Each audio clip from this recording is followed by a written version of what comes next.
हमारा टॉपिक है प्रकाश का व्यतिकरण। ठीक है, इसके पहले वाले वीडियो में बता दिया है कि हाइगेस के द्वितीय तरंगिकाओं के सिद्धांत के आधार पर अपवर्तन की व्याख्या कैसे करते हैं और परावर्तन की व्याख्या कैसे करते हैं। ठीक है, आज हम बात करते हैं व्यतिकरण के बारे में।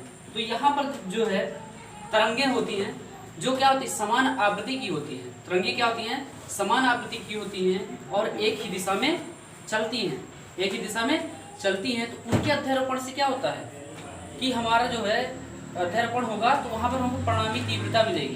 किसकी, जो हमारा विस्थापन के कारण क्या होगा, परिणामी तीव्रता मिलेगी। और इस तीव्रता के कारण क्या होता है कि दो क्षेत्र हमको प्राप्त होते हैं। क्या होते हैं, दो क्षेत्र प्राप्त होते हैं। जहाँ पर क्या होता है, हमारी परिणामी तीव्रता न्यूनतम होती है उसे हम बोलते हैं विनाशी व्यतिकरण। ठीक है, क्या बोलेंगे, विनाशी व्यतिकरण। और जहाँ पर तीव्रता अधिकतम होगी उसको हम बोलेंगे संपोषी व्यतिकरण। क्या बोलेंगे, संपोषी। जहाँ पर क्या होगी, तीव्रता, परिणामी तीव्रता, वहाँ पर क्या होगा, मतलब जैसे परिणामी तीव्रता है अगर अधिकतम है तो उसको हम संपोषी व्यतिकरण बोलेंगे। अगर परिणामी तीव्रता न्यूनतम है तो विनाशी व्यतिकरण बोलेंगे। और ये पूरी जो घटना होती है, प्रकाशीय घटना होती है, उसे हम व्यतिकरण बोलते हैं।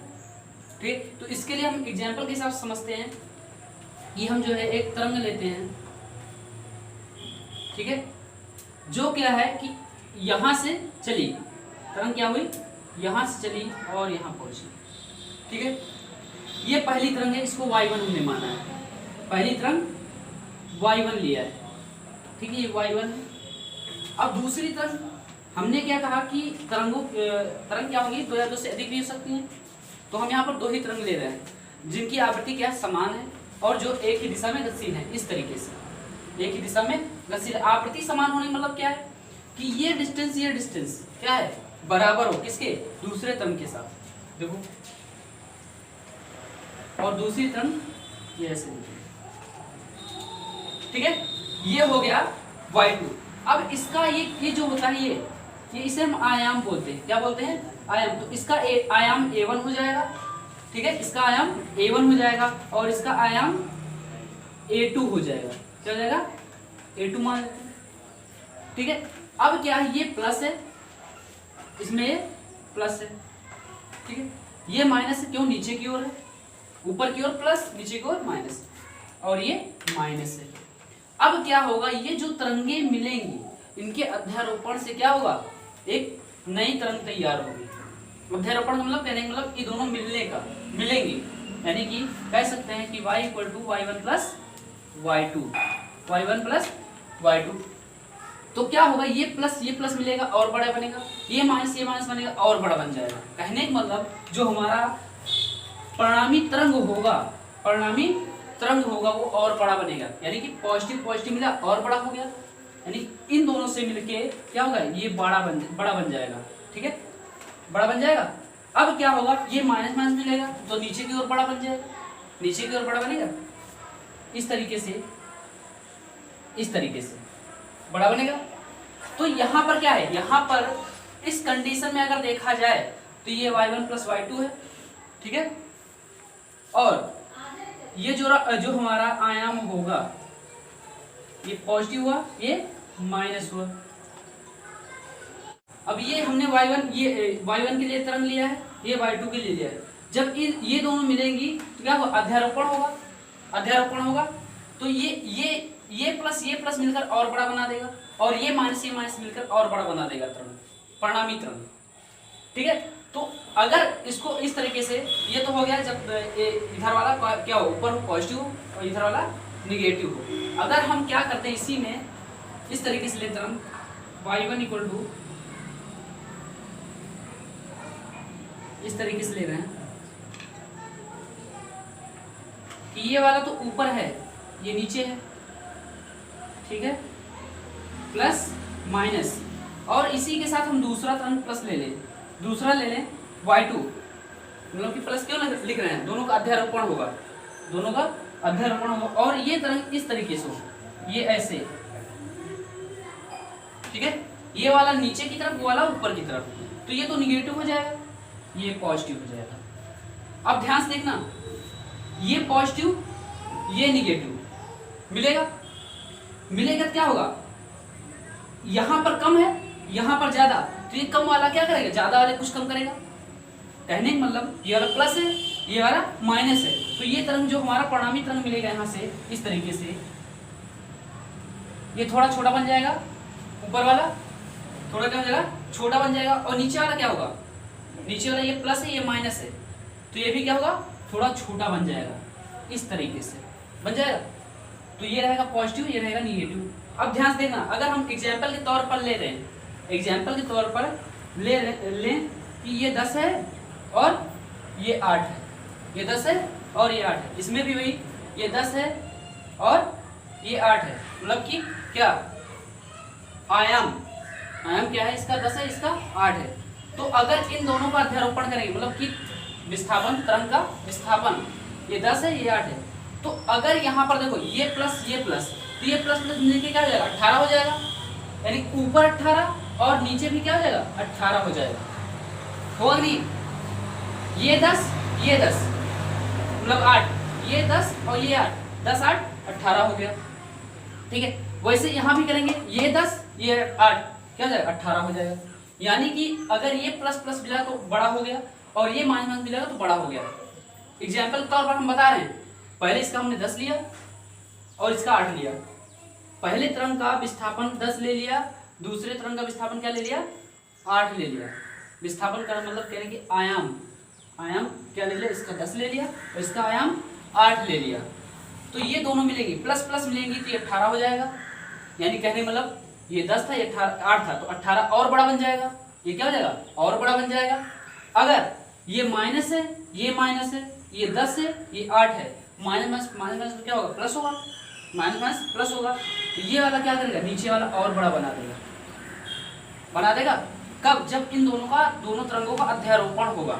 अध्यारोपण मतलब परिणामी तरंग जुड़ जाएगा, तो ये 10 ये 8 मिलके 18 और बड़ा बन जाएगा, और ये वाला 8 और ये वाला 10 मिलके नीचे और बड़ा बन जाएगा।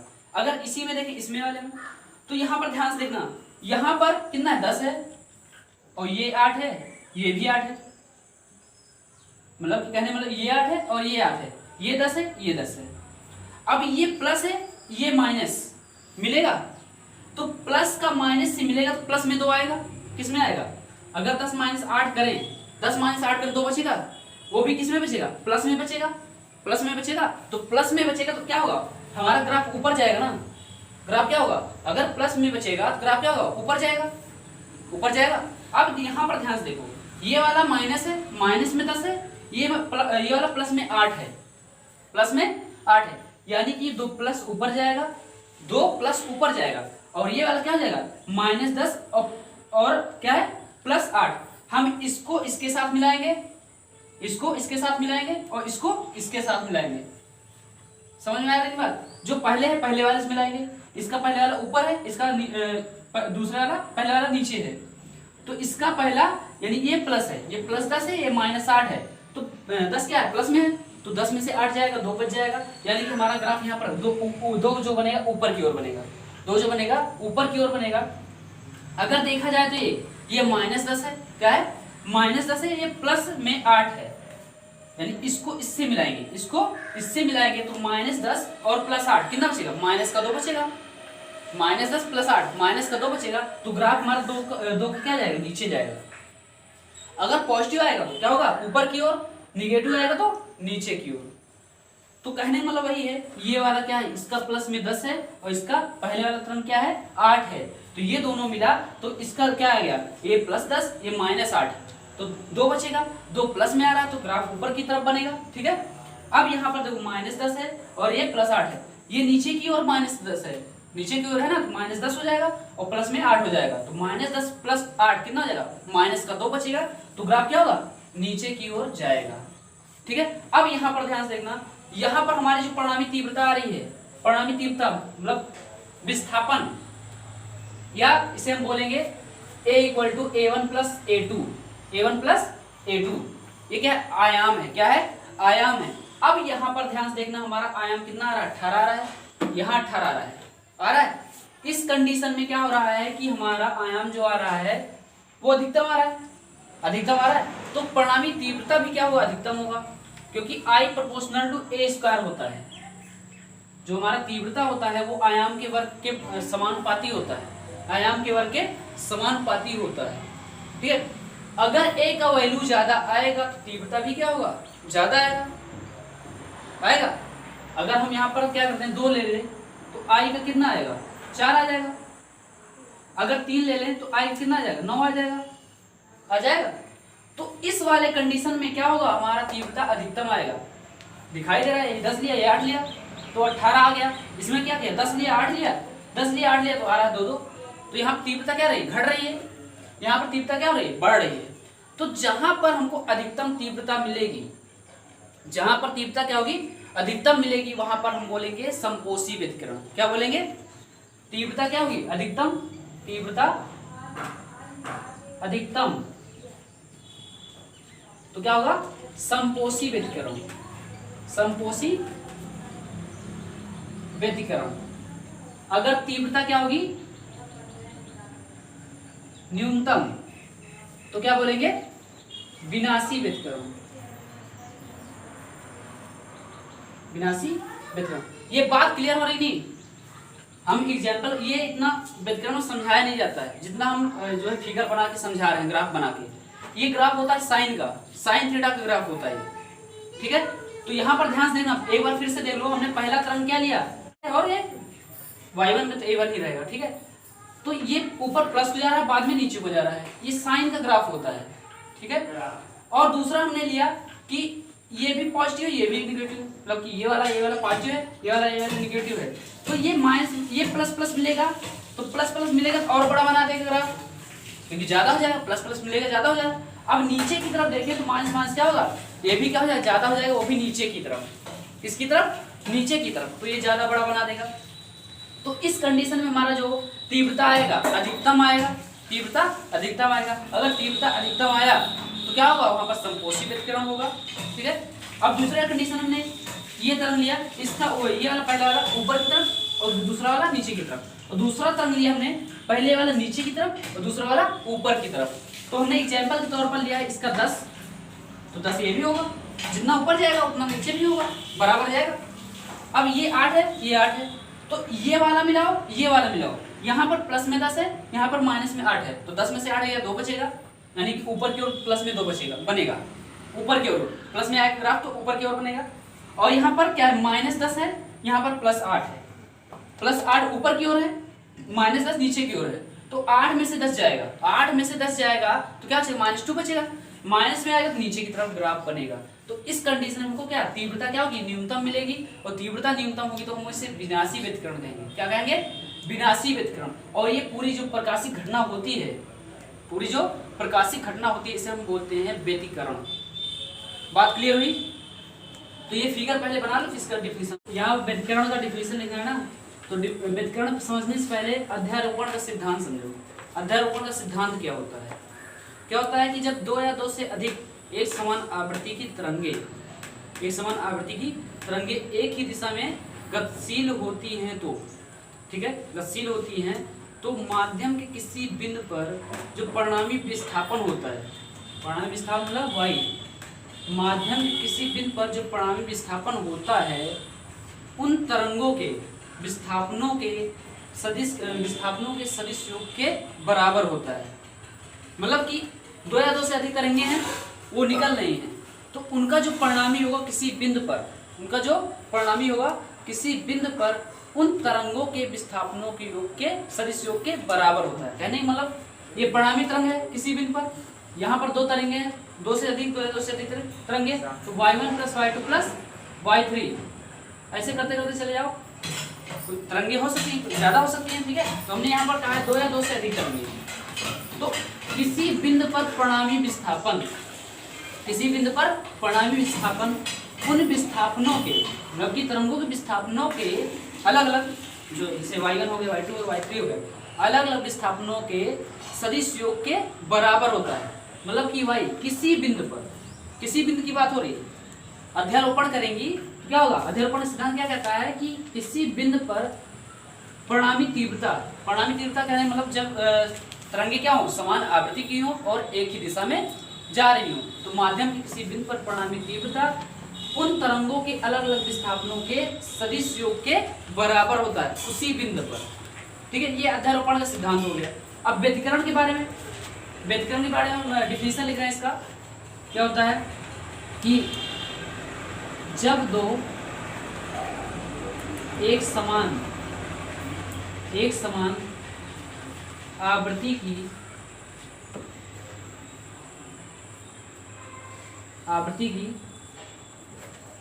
तरंगे, अब यहाँ दो हमने लिया ना, दो या दो से अधिक भी हो सकता है, ठीक है, दो या दो से अधिक हो सकता है। जब दो एक समान आवृत्ति की तरंगे एक ही दिशा में गतिशील हो, ठीक है, अध्यारोपित होती हैं। अध्यारोपित मतलब मिलती हैं, अध्यारोपित, गतिशील और अध्यारोपित होती हैं, तो दो क्षेत्र प्राप्त होते हैं। दो क्षेत्र प्राप्त होते हैं। दो क्षेत्र कौन कौन से प्राप्त होते हैं? जहां पर परिणामी विस्थापन क्या होता है? अधिकतम होता है। और दूसरा क्षेत्र क्या प्राप्त होगा? जहां पर परिणामी विस्थापन न्यूनतम होता है। ठीक है, दो क्षेत्र प्राप्त होते हैं जहां पर परिणामी विस्थापन अधिकतम होता है, उसे संपोषी व्यतिकरण तथा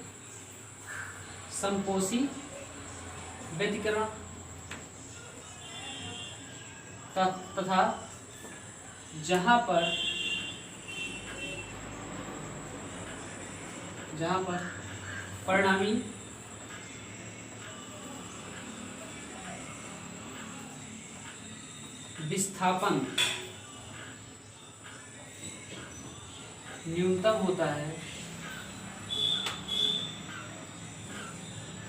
न्यूनतम होता है, उसे विनाशी व्यतिकरण कहते हैं। विनाशी व्यतिकरण कहते हैं।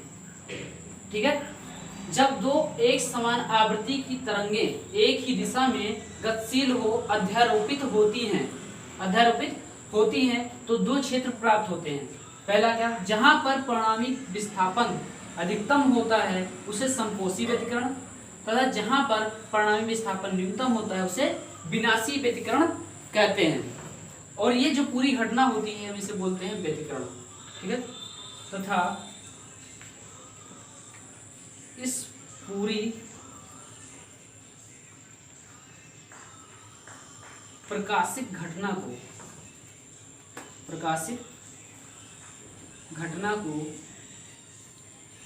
व्यतिकरण कहते हैं। व्यतिकरण, ठीक है, जब दो एक समान आवृत्ति की तरंगे एक ही दिशा में गतिशील होती हैं, गतिशील और अध्यारोपित होती हैं। अब समान आवृत्ति का मतलब क्या हुआ? ये वाला जो डिस्टेंस हो दोनों तरंगों में क्या हो? बराबर हो और कला संबद्ध हो। मतलब कि कुछ कोण पर हो, दिशा में गतिशील हो, अध्यारोपित होती हैं तो दो क्षेत्र प्राप्त होते हैं। पहला, जहां पर परिणामी विस्थापन क्या होता है? अधिकतम होता है, तो वहां पर क्या होगा? उसे संपोषी व्यतिकरण कहेंगे। और जहां पर परिणामी विस्थापन न्यूनतम होता है उसे विनाशी व्यतिकरण कहते हैं। तथा इस पूरी प्रकाशित घटना को हम व्यतिकरण कहते हैं। ठीक है, इतना नोट करो। परिणामी विस्थापन है ना, इसको हम तीव्रता बोल सकते हैं। ठीक है, परिणामी तीव्रता मतलब परिणामी तीव्रता क्या? जो प्रकाश है उसकी तीव्रता, परिणामी तीव्रता जिसे हम आई से लिखते हैं। परिणामी तीव्रता अधिकतम होता है तो उसे संपोषी व्यतिकरण तथा परिणामी तीव्रता न्यूनतम होता है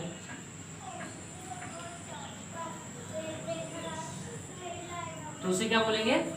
विनाशी व्यतिकरण। ठीक है, तो व्यतिकरण का गणितीय विश्लेषण, अध्यारोपण का सिद्धांत। तो अध्यारोपण का डिफिनेशन हम लिखते हैं कि जो है, जब समान आवृत्ति की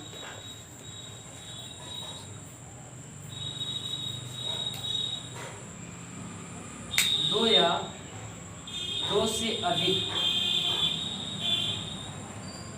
तरंगे एक ही दिशा में चलती हैं तो दो या दो से अधिक तरंगे एक ही दिशा में चलती हैं तो समान आवृत्ति की, तो माध्यम के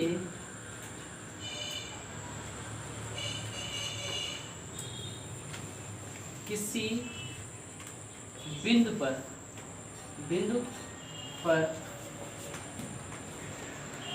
परिणामी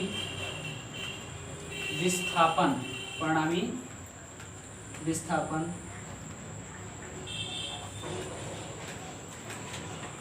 उन तरंगों के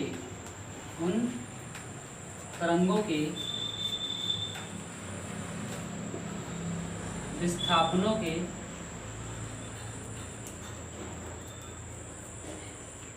अलग अलग विस्थापनों,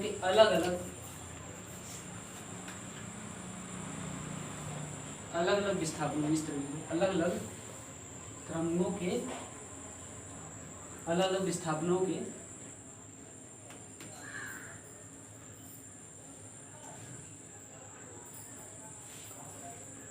के सदिश योग के बराबर होता है। ठीक है, जब समान आवृत्ति की दो तरंगे हैं, दो या दो से अधिक तरंगे एक ही दिशा में चलती हैं तो माध्यम के किसी बिंदु पर परिणामी विस्थापन उन तरंगों के अलग अलग विस्थापनों के सदिश योग के बराबर होता है। यानी कहने का मतलब कि परिणामी विस्थापन क्या है, y है, और तरंग दो या दो से अधिक हैं और क्या है, समान आवृत्ति की हैं, तो y = y1 + y2 + y3 + अब आगे कुछ भी हो सकता है, कितना भी हो सकता है। ठीक है, मान लेते हैं yn तक। तो ये होगा हमारा अध्यारोपण का सिद्धांत। क्या है? अध्यारोपण का सिद्धांत। कहेंगे कि जो है कि अगर दो या दो से अधिक आवृत्ति, मतलब दो या दो से अधिक तरंगे एक समान आवृत्ति की हो और एक ही दिशा में क्या हो, गतिशील हो, तो माध्यम के किसी बिंदु पर परिणामी विस्थापन उन तरंगों के अलग अलग विस्थापनों के सदिश योग के बराबर होता है। जैसे y क्या है कि किसी माध्यम में किसी बिंदु पर परिणामी विस्थापन है और y1 + y2 + y3 + yn तक, मतलब कि ये अलग अलग तरंगों के विस्थापन का योग है। ठीक है, ये हो गया अध्यारोपण का सिद्धांत। अब इसका हमको व्यतिकरण गणितीय विश्लेषण करना है, तो यहाँ से हम तीव्रता का वैल्यू निकालेंगे, परिणामी तीव्रता, परिणामी आयाम, ठीक है, जिसे बोलेंगे। तो यहाँ पर हमने अभी ग्राफ बताया था इस तरीके का, ऐसे बताया था, और ये जो ग्राफ होता है साइन का ग्राफ होता है, साइन थीटा का होता है। किसका होता है? साइन थीटा का। मैथ में पढ़ा होगा, मैथ में है ये। ठीक है, तो यहाँ पर हम मान लेते हैं कि दो तरंगे हैं y1 तथा y2। ठीक है, माना दो तरंगे जिनकी आवृत्ति समान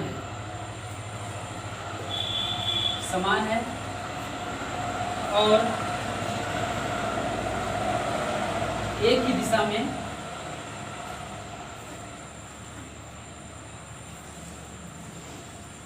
गतिशील है। ठीक है, गतिशील है। माना दोनों तरंगों का विस्थापन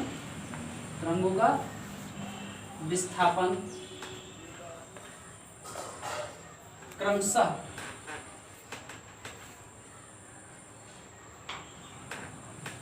y1 तथा y2 है तो, ठीक है, y1 तथा y2 है तो क्या हो जाएगा? y1 के लिए हो जाएगा हमारा, अब हमने आयाम माना था ना, पहले के लिए आयाम मान लेते हैं a1 है। ठीक है, पहले तरंग के लिए विस्थापन के लिए आयाम मान ले हैं कि a1 है। क्या है? a1 है। a1 sine omega t, A1 sine omega T. अब यहाँ पर ध्यान देना, हमने ये क्या बताया था, ये जो ग्राफ होता है किसका होता है, अगर कोण थीटा है तो ए साइन थीटा होता है। क्या होता है, ए साइन थीटा होता है। अब यहाँ पर क्या है, हमने ये ओमेगा है, कोणीय वेग बोलेंगे इसे, ठीक है, और टी क्या है, समय, क्या है, समय। तो ये क्या है कि यहाँ पर ओमेगा टी जो है हमारा किसका कार्य कर रहा है, थीटा का, किसका, थीटा का। जिसे हम बोलेंगे कला, कला क्या बोलेंगे, कला, कला का मतलब कोण, एंगल, ठीक है। टी ओमेगा टी हमारा होगा एंगल, क्या होगा, एंगल या कला, कला बोलते हैं, कला कोण को ही हम कला बोलते हैं। ये पहले का विस्थापन हो गया, पहले तरंग का विस्थापन हो गया। और दूसरे तरंग का क्या निकलेगा, y2 equal to A2 sine omega T plus phi. अब यहाँ पर देखो फाई क्या हो गया, फाई हमारा कला में अंतर है, क्या होगा, कलांतर, क्या बोलेंगे, अगर इन दोनों के कोणों के बीच हम अंतर निकालें, फाई का अंतर निकलेगा, तो हम यहाँ पर फाई कर सकते हैं, दोनों तरंगों के बीच, दोनों तरंगों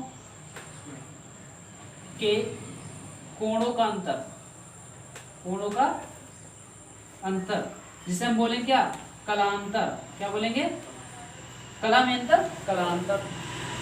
इसको समीकरण 1 कर रहे हैं, इसको समीकरण 2 कर रहे हैं। तो अध्यारोपण का सिद्धांत क्या कहता है कि किसी बिंदु पर, माध्यम से किसी बिंदु पर परिणामी तीव्रता उन तरंगों के अलग अलग विस्थापनों के सदिशों के बराबर होता है। तो यहाँ पर हम परिणामी विस्थापन निकालेंगे किसके सिद्धांत के आधार पर, अध्यारोपण के सिद्धांत के आधार पर। किसके सिद्धांत के आधार पर, अध्यारोपण के सिद्धांत पर। तो क्या हो जाएगा, y इक्वल टू परिणामी विस्थापन y equal to y1 plus y2 हो जाएगा।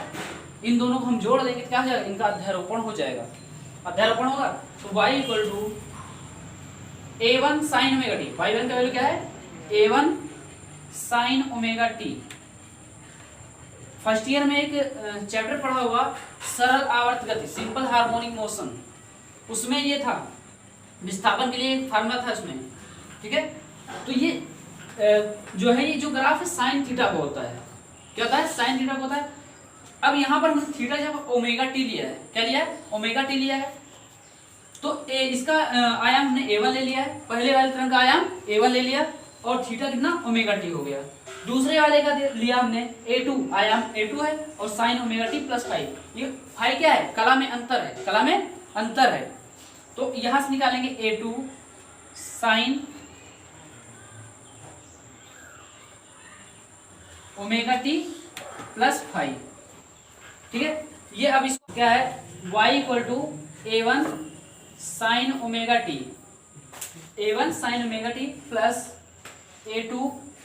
अब यहाँ पर देखो sine omega T plus five है, अभी हाई स्कूल में फार्मूला पढ़ा होगा, कौन सा फार्मूला, साइन ए प्लस बी, साइन ए प्लस बी। फार्मूला क्या होता है, साइन ए कॉस बी, ठीक है, sign A cos B plus cos A sine B, sign A cos B plus cos A sine B. अब यहाँ पर ध्यान देना, ए की जगह पर ओमेगा टी दिया है, ए की जगह पर ओमेगा टी दिया है, और बी की जगह पर क्या दिया है, फाई दिया है।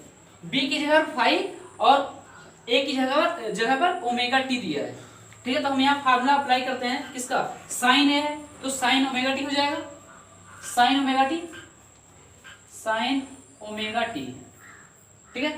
और कॉस बी है तो बी की जगह क्या है, फाई है, क्या हो जाएगा, कॉस फाई हो जाएगा, कॉस फाई, और प्लस अब आगे क्या है, कॉस ए है तो ए का वैल्यू ओमेगा टी है, तो कॉस ओमेगा टी हो जाएगा, कॉस ओमेगा टी हो जाएगा, और इनटू साइन बी है तो बी के जगह पर क्या है, फाई है, तो क्या हो जाएगा, साइन फाई हो जाएगा, क्या हो जाएगा, साइन फाई हो जाएगा।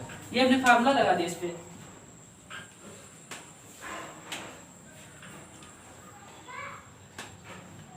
अब इसको आगे सॉल्व करते हैं तो क्या हो जाएगा, y equal to A1 sine omega T plus A2 से मल्टीप्लाई करो अंदर, तो A2 sine omega T cos five और plus A2 cos omega T sine five. इतना क्लियर है। इसमें तो कोई दिक्कत होना नहीं चाहिए, ठीक है। तो y इक्वल टू, अब ध्यान से देखना यहाँ पर a1 साइन ओमेगा टी है, ठीक है। यहाँ पर a2 sine omega T cos phi है, और यहाँ पर जो है a2 cos omega T sine phi है, ठीक है। तो यहाँ पर ध्यान देखना, यहाँ पर साइन ओमेगा टी है, यहाँ पर कॉस ओमेगा टी है। अगर हम इसके साथ क्या करें, यहाँ पर साइन ओमेगा टी यहाँ है, साइन ओमेगा टी यहाँ है, इसमें साइन ओमेगा टी है और इसमें साइन ओमेगा टी है, तो a1 प्लस a2 कर दें, और ये साइन ओमेगा टी है, साइन ओमेगा टी, और इसके साथ कॉस फाई रह जाएगा, कॉस फाई रह जाएगा, और ओमेगा टी क्या हो जाएगा, साइन ओमेगा टी। आगे जब इसको लिखते हैं क्या हो जाएगा, plus a2 cos omega t और साइन फाई। अब यहाँ पर हमको मानना पड़ेगा, ध्यान से देखना क्या करना है। अब आगे हम क्या करेंगे, यही से मेन चीज है। देखो यहाँ a1 प्लस a2 कॉस फाई है, ठीक है, और यहाँ पर a2 साइन फाई है। हमको फाई वाला हटाना है, फाई वाला हटाना है, तो क्या करेंगे, मान लेंगे, माना a1 प्लस a2 कॉस फाई, फाई वाला हमको हटाना है। इसके बराबर हम मान लेते हैं r cos थीटा, क्या मान लेंगे, r cos थीटा,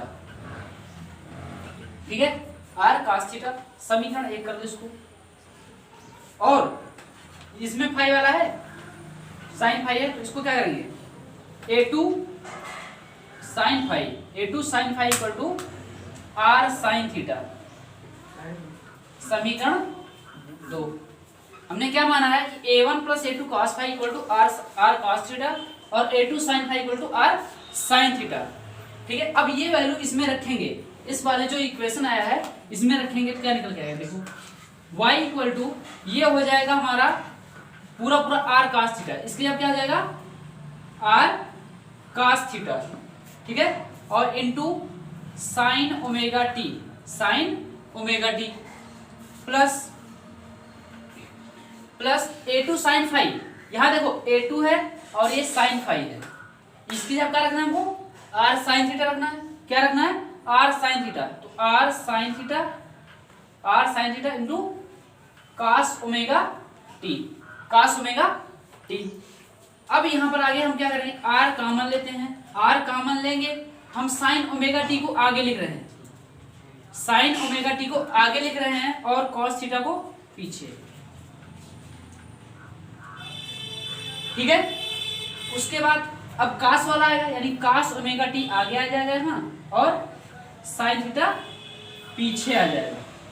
अब ये कुछ फार्मूला बन रहा है, अभी भी हमने फार्मूला लगाया था, अब उसका उल्टा फार्मूला बन रहा है, यानी कि साइन ए प्लस बी का फार्मूला यहाँ बन रहा है, sign A cos B plus cos A sine B, sign A cos B plus cos A sine B. तो ये जो फार्मूला होता है हमारा साइन ए प्लस बी का होता है, साइन ए प्लस बी का होता है, तो यहाँ से y इक्वल टू क्या निकलेगा, r sign omega T plus theta, sign omega T plus theta. यानी कहने का मतलब क्या है कि तरंग जो है, जैसे पहले ग्राफ बनता था इस तरीके से, साइन के लिए ऐसे ग्राफ बनता था, अब क्या होगा, उसी रूप में आया है, उसी रूप में आया था ना। हमने क्या माना था वहां पर, y1 equal to a1 sine omega t, और y2 बराबर क्या माना था, a2 sine omega T plus phi. तो किस रूप में था, इसी ग्राफ के रूप में था, इसी ग्राफ के रूप में था। तो इन तरंगों का जो परिणामी विस्थापन आएगा वो भी साइन के ग्राफ के रूप में ही होगा, उसी रूप में, मतलब कि जिस रूप में दोनों तरंगे निकलेंगी उसी रूप में जो हमारा परिणामी तरंग होगा निकलेगा। बात समझ आ रही, क्योंकि वहां पर हमने क्या किया था, माना था y1 equal to a1 sine omega t, दो तरंगे थी, और y2 इक्वल टू क्या माना था, a2 sine omega T plus phi. तो ये क्या था, साइन का ग्राफ ऐसे था, इसके लिए इन दोनों के लिए ग्राफ क्या था, यही था। अब उसी रूप में ये भी आ रहा है, जो हमारा परिणामी विस्थापन है उसी रूप में आ रहा है, उसी रूप में आ रहा है, तो ग्राफ क्या होगा, सेम तरीके से ही बनेगा, सेम इसी तरीके से ही बनेगा हमारा ग्राफ, जैसे पहले बना था दोनों तरंगों का y1 और y2 का, उसका जो परिणामी होगा उसका भी वही ग्राफ बनेगा, ठीक है। ये है हमारा परिणामी विस्थापन। पहले इतना करो फिर आगे बताते हैं इसमें क्या। ये जो हमारा समीकरण 1 और 2 आया है, इसका क्या करेंगे, दोनों पक्षों को वर्ग करके जोड़ेंगे, दोनों पक्षों का वर्ग करके जोड़ेंगे। समीकरण 1 व 2 का वर्ग करके क्या करेंगे, जोड़ने पर, समीकरण 1 व 2 का वर्ग करके जोड़ने पर, तो देखो ये लेफ्ट हैंड साइड है, ये लेफ्ट हैंड साइड है, इसका वर्ग और इसका वर्ग, इसका वर्ग और इसका वर्ग क्या हो जाएगा, a1 प्लस a2 cos फाइव का क्या हो जाएगा, होल स्क्वायर, वर्ग करना है हमको, प्लस a2 साइन फाइव का क्या हो जाएगा, होल स्क्वायर हो जाएगा। अब ये लेफ्ट हैंड साइड का दोनों पक्षों को वर्ग हो गया, मतलब दोनों समीकरण में। अब इसमें करेंगे तो ये r cos थीटा का whole square plus r sin theta का होल स्क्वायर, ठीक है, इसका काम खत्म यहाँ पर। तो अब क्या, इसको आगे सॉल्व करते हैं। यहाँ a की जगह पर a1 है और b की जगह पर a2 cos फाइव है, a2 cos फाइव है, दोनों पक्षों को वर्ग करके a प्लस बी का होल स्क्वायर फार्मूला लगेगा, क्या होता है, ये a1 स्क्वायर हो जाएगा plus a2 square cos square five हो जाएगा, और आगे प्लस ये हो जाएगा a2 स्क्वायर 2a1 2ab होता है ना, तो 2 a की जगह पर a1 है और b की जगह पर क्या है, a2 cos फाइव है, तो क्या है a2 cos फाइव हो जाएगा। इसका करेंगे तो क्या हो जाएगा, a2 square sine square five बराबर में क्या आ जाएगा इधर, r square cos square theta plus r square sine square theta, ठीक है। अब यहाँ पर ध्यान से देखना, हमारा जो a2 square sine square five है या a2 square cos square five, इसको साथ में ले लें तो हमको कुछ ना कुछ प्राप्त हो जाएगा। तो देखो क्या प्राप्त होता है, a1 square plus a2 square cos square five के साथ हम क्या लेंगे, a2 square sine square five ले लेते हैं, ठीक है, ले लेंगे तो यहाँ क्या बचेगा, ये तो वही रहेगा 2a1 a2 cos five, 2a1 a2 cos five, यहाँ से r स्क्वायर कॉमन लेंगे तो क्या बचेगा, अंदर r स्क्वायर अगर कॉमन ले रहे हैं तो बचेगा क्या, cos square theta plus sine square theta, cos square theta plus sine square theta, तो a1 स्क्वायर प्लस यहाँ पर हम a2 स्क्वायर इसमें से कॉमन ले रहे हैं, तो इसमें क्या बचेगा, cos square five plus sine square five, और यहाँ पर बचा क्या है, 2a1 a2 cos five, 2a1 a2 cos five, और ये वैल्यू जो होता है इसका वैल्यू 1 होता है, तो 1 से मल्टीप्लाई करें तो r स्क्वायर ही रहेगा, अब क्या करते हैं, r स्क्वायर को इधर ले आते हैं, r स्क्वायर को इधर लाएंगे तो क्या है, a1 स्क्वायर है प्लस इसका वैल्यू भी क्या हो जाएगा, 1 हो जाएगा, इसका वैल्यू 1 हो जाएगा तो क्या हो जाएगा, a2 स्क्वायर हो जाएगा, क्या हो जाएगा, a2 स्क्वायर हो जाएगा, और plus 2a1 a2 cos five, 2a1 a2 cos five. अगर इसका हम क्या करते हैं, स्क्वायर हटाते हैं तो क्या हो जाएगा, इस पर रूट लग जाएगा, ये हो जाएगा a1 square plus a2 square plus 2a1 a2 cos five, ये होगा हमारा परिणामी आयाम, क्या होगा, परिणामी आयाम, a1 a2 क्या है, ये आयाम है, क्या है, आयाम, तो हम इसे बोल देंगे क्या, परिणामी आयाम। अब ये देखो कब अधिकतम होगा कब मिनिमम होगा, कब अधिकतम होगा कब मिनिमम होगा, तो किस, अगर हम इसको अधिकतम करना चाहते हैं, इसको r को अधिकतम करना चाहते हैं, r अधिकतम मैक्सिमम करना चाहते हैं, क्या होगा, cos फाइव का वैल्यू हो जाएगा 1। अगर हमको r मैक्सिमम करना है तो क्या होगा, cos फाइव का वैल्यू 1 होगा, क्या होगा, वैल्यू 1 कब होगा, जब हम फाइव लिखेंगे 0 2 पाई 4 पाई 6 पाई ऐसे करते करते 2n पाई तक, ठीक है। तो अगर हम यहाँ पर लेते हैं फाइव की वैल्यू तो 0 2 पाई, 4 पाई, 6 पाई, ऐसे करते करते कहाँ तक, 2n पाई तक, 2n पाई तक। अगर n का वैल्यू हम 0 रखें तो 0 हो जाएगा, अगर n का वैल्यू 2 रखें, n का वैल्यू 1 रखेंगे तो 2 पाई हो जाएगा, अगर n का वैल्यू 2 रखेंगे तो 4 पाई हो जाएगा, अगर n का वैल्यू 3 रखेंगे तो 3 दूना 6 हो जाएगा। n का वैल्यू क्या रखेंगे, 3 रखेंगे तो क्या हो जाएगा, 6 पाई हो जाएगा। यानी कि n का वैल्यू हम क्या लेंगे, n का वैल्यू लेंगे 0 1 2 3, ऐसे ऐसे करते करते 0 से 1 2 3 तक, 0 से 1 2 3 तक। तो इस कंडीशन में क्या होगा, आर मैक्स हमको प्राप्त होगा। आर मैक्स कैसे प्राप्त होगा, under root A square A one square plus A two square और plus 2a1 a2, 2a1 a2 और cos फाई का वैल्यू कितना है, 1 ले रहे हैं, मैक्सिमम के लिए 1 हो जाएगा, तो 1 से मल्टीप्लाई होगा इसका। तो r max equal to under root a1 square plus a2 square plus 2a1 a2। तो आर मैक्स क्या हो जाएगा, अंडर रूट, ये बन रहा है फार्मूला किसका, a प्लस बी का।